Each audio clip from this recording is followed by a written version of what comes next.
নমস্কার, সেঁওতি স্টোরিজের একটি নতুন পর্বে আপনাদের জানাই স্বাগত।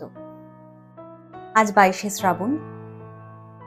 এর আগে মে মাসে, যে মাসটিকে আমরা রবি মাস ভাবি, সেই দিন অর্থাৎ 25শে বৈশাখের দিন একটি বিশেষ পর্বের আয়োজন করেছিলাম, যেখানে দেশের বাইরে থেকে মা, বাবা এবং আমার শাশুড়ি মা এনাদের অনুরোধ করেছিলাম যে রবীন্দ্রনাথের সৃষ্টি কিছু অংশ যদি তারা আমাদের শোনাতে পারেন, এবং সেখান থেকে পাঠ করে গান গেয়ে তারা সহযোগিতা করেছিলেন আমার এই পর্বটিকে আরো সুন্দর করে তোলার জন্য। আজকে যেহেতু দেশে রয়েছি, সেই জন্য ভাবলাম যে আজও এমনই একটি দিনে, যে দিন আমি বলবো না যে তিনি আমাদের ছেড়ে চলে গেছিলেন, বরং বলবো যে কবিগুরু রবীন্দ্রনাথ ঠাকুর তার জীবন দেবতার সঙ্গে মিলিত হয়েছিলেন এমনই একটি 22শে শ্রাবণে। তাই সেই দিনের কথা মাথায় রেখেই আজকে ভেবেছিলাম যে একটু গান গাই আর গান গেয়ে আপনাদের শোনাই। তবে যেহেতু দেশে আছি, সেই জন্য ভাবলাম যে বাবা যদি একটুখানি সঙ্গ দেন আমার, তাহলে ভালো হয়। তাই আমি এবং আমার বাবা দুজনে মিলেই রবীন্দ্রনাথের লেখা গান এবং কবিতা এই দিয়েই আজকে সাজালাম এই বিশেষ পর্বটি। প্রথমে শোনাবো আমার খুবই পছন্দের কবিগুরু রবীন্দ্রনাথ ঠাকুরের প্রেম পর্যার একটি গান। যখন এসেছিলে, যখন এসেছিলে, অন্ধকারে চাঁদ ওঠেনি, সিন্ধু পারে চাঁদ ওঠেনি, যখন এসেছিলে, যখন এসেছিলে, হে অজানা তোমায় তবে জেনেছিলে, অনুভবে জেনেছিলে, হে অজানা তোমায় তবে জেনেছিলে,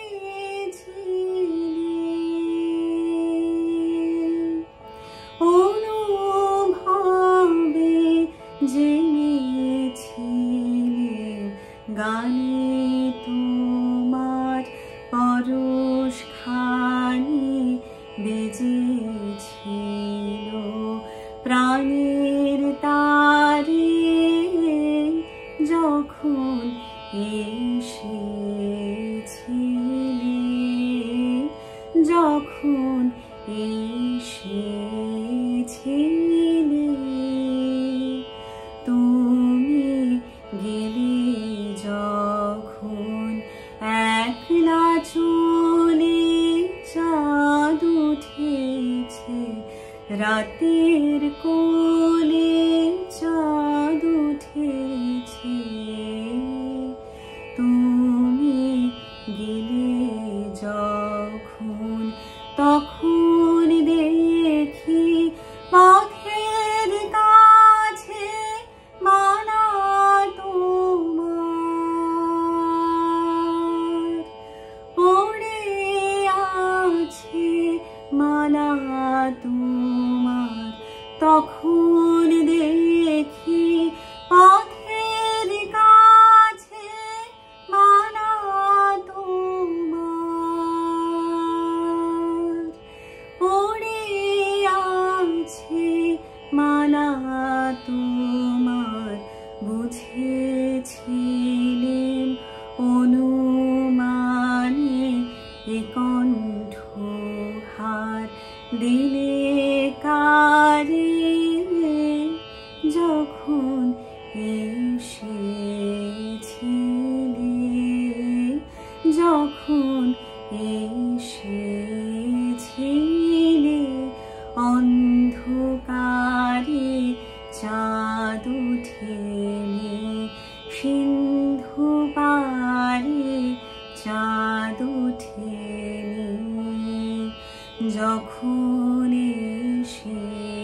এসেছিলে, যখন এসেছিলে।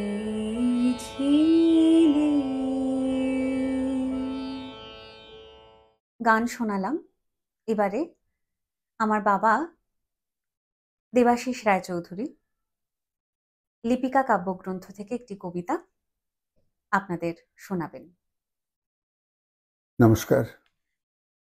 রবীন্দ্রনাথ ঠাকুরের লিপিকা কাব্যের কৃতঘ্ন শোক। ভোরবেলায় সে বিদায় নিলে।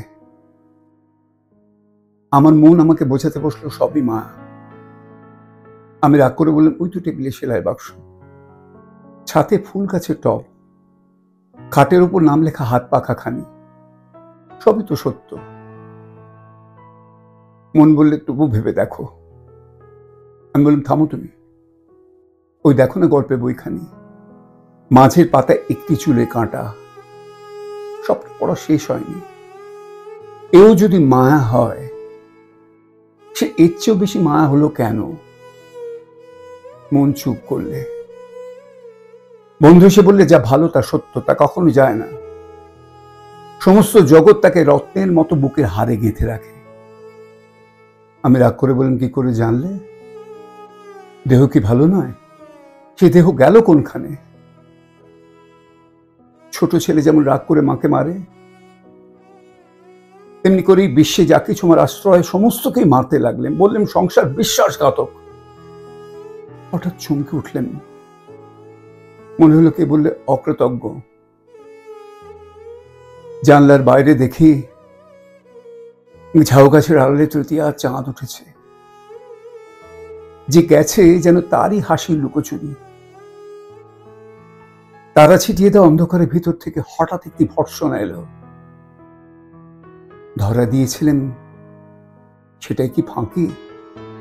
আর আড়াল পড়েছে এইটি কি এত জোরে বিশ্বাস?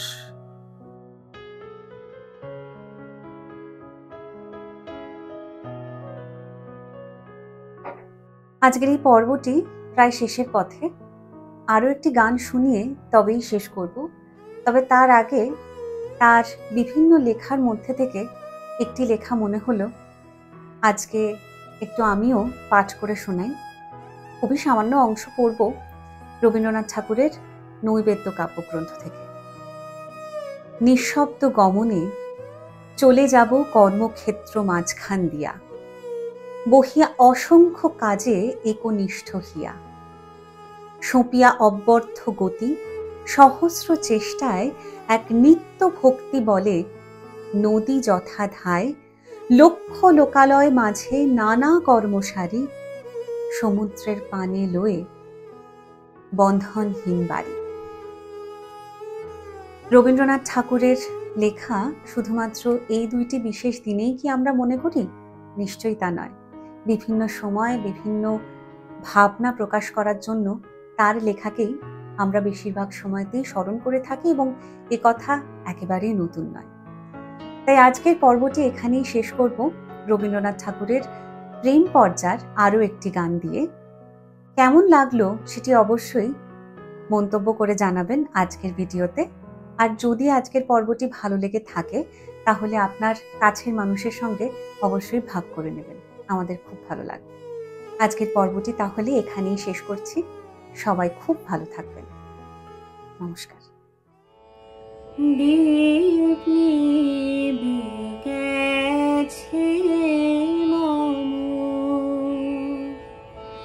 নিষিদ্ধ সমীরে দীপ নিবে গেছে মম, ধীরে ধীরে এসে তুমি যে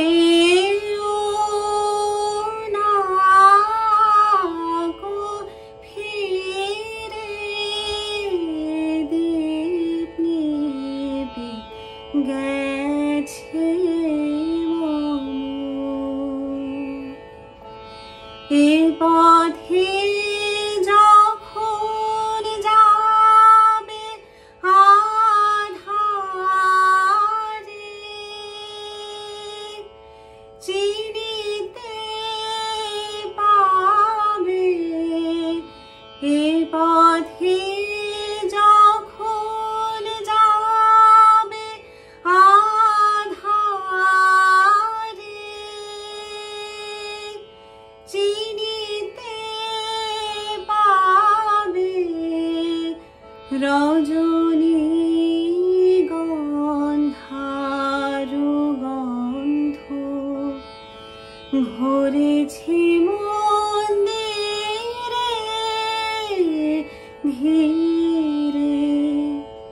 ধীরে এসে তুমি যেও না গো ফিরে, দীপ নিবে গেছে মন আমারে পড়িবে মনে কখন, সেই লাগে প্রহরে প্রহরে আমি গান গেয়ে জাগি। আমারে পড়িবে মনে কখন, সেই লাগে প্রহরে প্রহরে আমি গান গেয়ে জাগি। ভয় পাছে শেষ রাতে ঘুম আসে, আখি বাতে ক্লান্ত কণ্ঠে মোর সুর ঘোরায়, যদি রে ধীরে ধীরে এসে তুমি যেও না গো ফিরে, দীপ নিবে গেছে মন নিষিদ্ধ সমীরে, দীপ নিবে গেছে মন ধীরে ধীরে এসে তুমি যেও না গো ফিরে, দীপ নিবে গেছে মন নিষিদ্ধ